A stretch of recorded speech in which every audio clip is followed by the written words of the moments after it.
galwadau i arfogi pobl ifanc gyda rhagor o addysg am wleidyddiaeth a democratiaeth cyn iddyn nhw gyrraedd oed pleidleisio.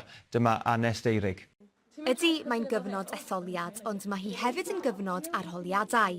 A'r pwnc sy'n mynd â sylw'r dair yma yw gwleidyddiaeth. O'n i'n hoffi datganoli. Yn ddisgyblion chweched dosbarth, dyma'r tro cyntaf iddyn nhw gael astudio gwleidyddiaeth yn yr ysgol.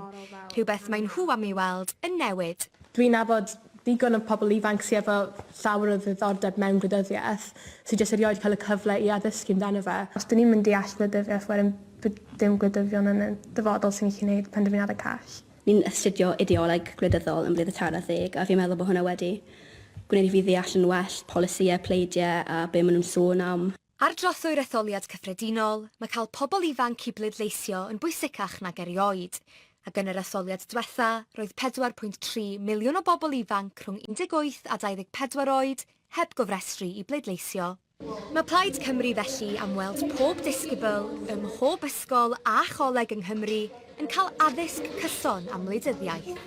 Mae rhoi'r gallu i rywun i bleidleisio heb i harfogi nhw gyda'r wybodaeth sydd angen arnyn nhw i wneud y dewis, i ddeall yr opsiynau, i deall pwysigrwydd y bleidlais yna, i deall am beth yn union maen nhw'n pleidleisio pan maen nhw'n pleidleisio ar gyfer i etholiad cyngor lleol neu ar gyfer y Senedd neu wrth gwrs ar gyfer San Steffan yn holl bwysig.